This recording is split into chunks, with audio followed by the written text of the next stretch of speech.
Indian students को दूसरी country में जाकर जिन स्ट्रगल्स का सामना करना पड़ता है वो आप सोच भी नहीं सकते हो।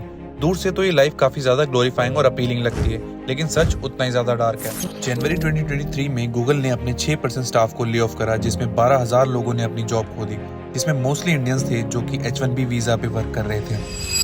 क्या आपको पता है 2022 में 7.5 लाख और 2023 में लगभग 8 लाख इंडियन स्टूडेंट्स ने अपनी स्टडीज के लिए फॉरेन कंट्रीज को चूज किया, जिसमें से 4.5 लाख कनाडा में, 3,30,000 यूएसए में, 1,85,000 यूके में और 1,22,000 ऑस्ट्रेलिया में अपने सपने पूरे करने गए। इंडियन स्टूडेंट्स ने ऑन एवरेज 32 लाख रुपए पर ईयर खर्च करा इन कंट्रीज में जाने के लिए, और ये कैलकुलेट किया जाता है कि 2025 तक total money spend on education outside India can cost up to $70 billion. आखिर फॉरेन स्टडीज में ऐसा है क्या? क्या इतना खर्च करके स्टूडेंट्स को जॉब मिलती है, और क्या ये सच में स्टडीज करने जाते हैं? आपने इन टॉपिक्स पर तो इंटरनेट पे बहुत सारी वीडियोस देखी होंगी, पर मैं being an international student in Australia ground reality पे बात करना चाहूंगा, तो वीडियो को एंड तक देखें। सबसे पहले हम जानते हैं कि कौन लोग हैं जो बाहर पढ़ने जा रहे हैं। पहली कैटेगरी में बहुत सारे स्टूडेंट्स ऐसे होते हैं जो 12th के बाद ही अब्रॉड जाना प्रेफर करते हैं। ये students usually under graduate course के लिए ही जाते हैं, जैसे इंजीनियरिंग, बिजनेस, आर्ट्स और साइंस। इनका मेन फोकस होता है high quality education, better career opportunities और ग्लोबल एक्सपोजर। फिर आते हैं वो स्टूडेंट्स जो ग्रेजुएशन कंप्लीट करने के बाद अब्रॉड जाने का प्लान बनाते हैं। ये स्टूडेंट्स मोस्टली पोस्ट ग्रेजुएशन जैसे MBA, MS, M.Tech जैसी एडवांस डिग्री के लिए अप्लाई करते हैं। एक और कैटेगरी के स्टूडेंट्स होते हैं जो अपनी फील्ड में स्पेशलाइजेशन करना चाहते हैं। ये स्टूडेंट्स मोस्टली रिसर्च नीश फील्ड्स में आगे बढ़ने के लिए स्पेसिफिक कंट्रीज को चूज करते हैं, जैसे कि यूएस में दुनिया की टॉप यूनिवर्सिटीज हैं जो अपनी strong emphasis on research, advance technology और इनोवेशन के लिए जानी जाती हैं। MIT, हार्वर्ड, स्टैनफोर्ड जैसी institutes extensive research opportunities offer करती हैं और इनके लिए वेल फंडेड प्रोग्राम्स हैं। और अगली कैटेगरी थोड़ी कंट्रोवर्शियल है। ये वो स्टूडेंट्स होते हैं जिनका पढ़ाई लिखाई से कोई लेना देना नहीं होता और सिर्फ कंट्री छोड़ना चाहते हैं। इनका मेन पर्पस होता है बेटर लाइफस्टाइल, सिक्योरिटी या फिर फॉरेन सिटीजनशिप। इसके बारे में हम डिटेल डिस्कशन में अपनी वीडियो के एंड में बात करेंगे। Why not Indian institutes? India में कॉलेजेस की 3 कैटेगरी होती है। Tier 1 कॉलेजेस में IIT दिल्ली, IIT मद्रास जैसे टॉप इंस्टीट्यूट्स आते हैं।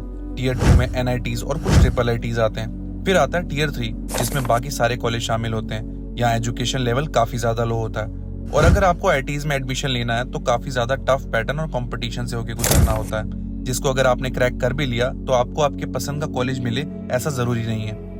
यूनिवर्सिटी वर्ल्ड स्कूल के इस आर्टिकल को देखिए, जहां 2022 में लगभग 9 लाख स्टूडेंट्स ने जेईई मेंस एग्जाम दिया और इनमें से सिर्फ 1,41,000 स्टूडेंट्स क्वालिफाई हुए जेईई एडवांस के लिए। इन 1,41,000 स्टूडेंट्स में से सिर्फ 41,000 स्टूडेंट्स यानी लगभग 29% फाइनली क्वालिफाई हुए 23 IITs में से किसी एक के लिए। लेकिन आखिर में सिर्फ 16,300 स्टूडेंट्स यानी लगभग 12% को ही एडमिशन ऑफर किया गया, और कुछ इतना ही कंपटीशन 2024 में आज भी है। इस कंपटीशन का पागलपन तो कुछ ऐसा है कि लोग अपनी 10th करने के बाद 11th और 12th ना करके IITs की कोचिंग करने लग जाते हैं। जाहिर सी बात है, हर कोई इन कॉम्पिटिशन्स को क्वालिफाई नहीं कर सकता, तो लोग इंडिया को स्किप करके बाहर की यूनिवर्सिटीज को एक बेटर ऑप्शन मानते हैं। अब हम बात करते हैं इंडिया की यूनिवर्सिटीज और बाहर की यूनिवर्सिटीज के फर्क के बारे में। इंडिया में एजुकेशन सिस्टम काफी ज्यादा रोड लर्निंग पर डिपेंड करता है, जहाँ स्टूडेंट्स अक्सर चीजें याद करते हैं बिना उसे समझे हुए। एग्जाम्स पास करने के लिए मोस्टली रट्टा मारना होता है, कॉन्सेप्ट्स को समझना नहीं। लेकिन वेस्टर्न कंट्रीज में कॉन्सेप्चुअल अंडरस्टैंडिंग पर ज्यादा फोकस किया जाता है। यहाँ स्टूडेंट्स को क्वेश्चन पूछने, कॉन्सेप्ट्स को डीपली समझने और नॉलेज को क्रिएटिवली अप्लाई करने के लिए इनकरेज किया जाता है। फॉरेन एजुकेशन सिस्टम में काफी ज्यादा फ्लेक्सिबिलिटी होती है। स्टूडेंट्स इलेक्टिव्स चूज कर सकते हैं, मेजर्स चेंज कर सकते हैं और वाइड रेंज ऑफ सब्जेक्ट्स को एक्सप्लोर कर सकते हैं। इस फ्लेक्सिबिलिटी से स्टूडेंट्स को अपने पैशन को डिस्कवर करने में हेल्प मिलती है। इंडिया में ये फ्लेक्सिबिलिटी इतनी नहीं होती, या तो आप साइंस ले सकते हैं या आप कॉमर्स ले सकते हैं, लेकिन दोनों फील्ड्स को एक्सप्लोर करने का ऑप्शन ज्यादा नहीं होता।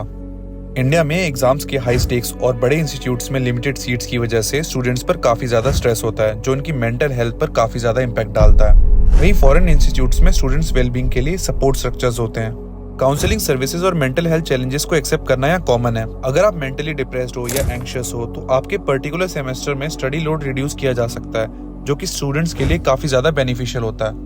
आप याद करके बताइए कि आप कभी मेंटली डिप्रेस फील कर रहे हो और आपके कॉलेज ने आपके लिए एक अलग सोल्यूशन निकाला हो, आपकी मेंटल हेल्थ को समझने की कोशिश करी हो, पर आप सोच रहे होंगे कि फॉरेन कंट्रीज में सब अच्छा ही है क्या? तो उसका जवाब है नो। इंडियन स्टूडेंट्स को दूसरी कंट्री में जाकर जिन स्ट्रगल्स का सामना करना पड़ता है वो आप सोच भी नहीं सकते हो। दूर से तो ये लाइफ काफी ज्यादा ग्लोरीफाइंग और अपीलिंग लगती है, लेकिन सच उतना ही ज्यादा डार्क है। इन चैलेंजेस में सबसे ऊपर आता है मेंटल हेल्थ इश्यूज। यहाँ पर आकर लोगों को मेंटल हेल्थ इश्यूज जैसे stress, depression, anxiety, panic attacks, home sickness जैसी चीजों से भी गुजरना पड़ता है। फिर आता है फाइनेंशियल स्ट्रेस। अब्रॉड पढ़ना काफी महंगा होता है, स्पेशली जब ट्यूशन फीस, लिविंग एक्सपेंस और करेंसी एक्सचेंज रेट को कंसीडर किया जाए। बहुत से स्टूडेंट्स को पार्ट टाइम जॉब करनी पड़ जाती है, जिसमें truck driving, pizza delivery, cleaning, trolley pushing जैसी जॉब भी होती है। ये अप्रोच हमारे रोट लर्निंग से काफी ज्यादा अलग है, जिसकी वजह से स्टूडेंट्स को इनिशियल सेमेस्टर में काफी प्रेशर फील होता है और कई बार जॉब ना मिलने की वजह से एक टाइम का खाना भी अफोर्ड करना मुश्किल हो जाता है। एक हैदराबाद की वुमेन जो 2 साल पहले अपनी हायर एजुकेशन पूरी करने गई थी, शिकागो की स्ट्रीट्स पे स्टार्विंग कंडीशन में मिली। आपका नाम भी भूल गया। मेरा नाम मिनहाज पर वो पैरामेडिक पूरा नाम मिनहाज जैदी। रेसिज्म और safety. One of the biggest challenges में आता है रेसिज्म और सेफ्टी। इंडियन स्टूडेंट्स को बाहर काफी ज्यादा रेसिज्म का सामना करना पड़ता है। इन स्टूडेंट्स पर अटैक के केसेस दिन ब दिन बढ़ते जा रहे हैं। आदित्य अदलखा जो कि 26 साल के डॉक्टरल स्टूडेंट थे, जिनको उनकी कार में शॉट कर दिया गया। यही नहीं, 2024 में टोटल 11 इंडियन स्टूडेंट्स की मिस्टीरियस तरीके से मौत हो गई। ऐसे बढ़ते केसेस एक डर का माहौल क्रिएट कर देते हैं। Visa and legal issues. Students की फॉरेन में रहने की सबसे बड़ी लड़ाई में से एक है वीजा इश्यूज। अगर हम ऑस्ट्रेलिया की बात करें तो स्टूडेंट्स को अपनी स्टडीज कंप्लीट करने के बाद एक टेम्परेरी वीजा मिल सकता है, जिसे 482 वीजा कहते हैं।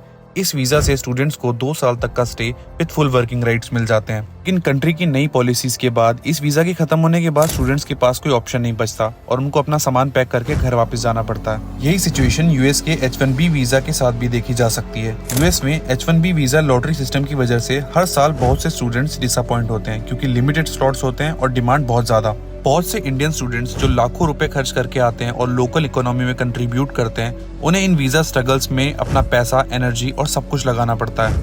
यूके में भी ये प्रॉब्लम कॉमन है। वहाँ कुछ केसेस में स्टूडेंट्स को वीजा ना मिलने की वजह से उन्हें इलीगल रहना पड़ता है और इन सब में फायदा होता है कंसल्टेंसी सर्विसेज का, जो कि डॉजी काम करके स्टूडेंट्स को वीजा के लालच में भटकाते हैं। Australia has made it tougher for international students to get visas.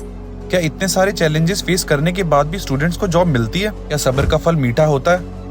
आप ये सोच रहे होगे कि ये वन टाइम स्ट्रगल है, इसके बाद तो लाइफ सेट हो जाती होगी, पर सच्चाई इससे थोड़ी अलग है।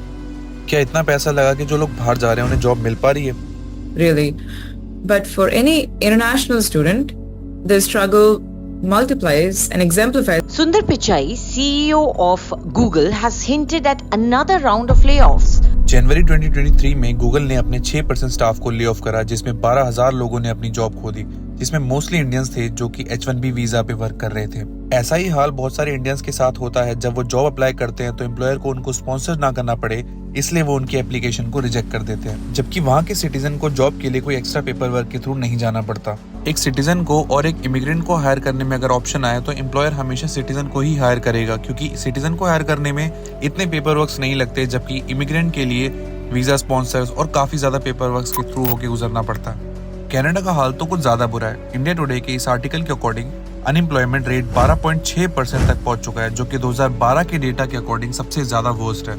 और ये लाइन एक टिम हॉर्टन कॉफी शॉप के बाहर सिर्फ जॉब के लिए है।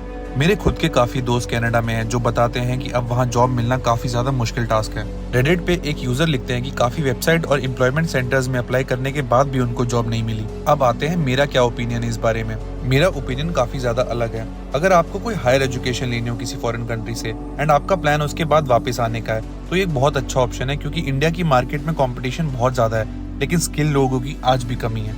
पर फॉरेन कंट्रीज का लाइफस्टाइल इंडिया के मुकाबले काफी ज्यादा बेहतर है। यहाँ का एटमॉस्फेयर आपको लाइफ की काफी चीजें सिखाता है। स्ट्रगल्स तो किसी भी कंट्रीज में हो सकती है, चाहे वो आपकी होम कंट्री ही क्यों ना हो। लेकिन अगर आपको कुछ अचीव करना है तो आप अपनी रिसर्च के अकॉर्डिंग नॉलेज लेकर आइए। इंटरनेट पे लोग अपनी लग्जरी लाइफ को बहुत ज्यादा फ्लेक्स करते हैं, पर रियलिटी कुछ और होती है। ऐसा ही कुछ फ्लेक्स इंडिया में भी लोग काफी चीजों को लेकर करते हैं। हर कंट्री की एक अपनी प्रॉब्लम है और हर कंट्री की एक अपने पॉजिटिव्स हैं। अगर आपको मेरी वीडियो पसंद आई हो तो उसे लाइक, शेयर और सब्सक्राइब करिए, क्योंकि ये मेरी पहली वीडियो है, तो आपका एक शेयर मेरे को ग्रो करने में बहुत मदद कर सकता है।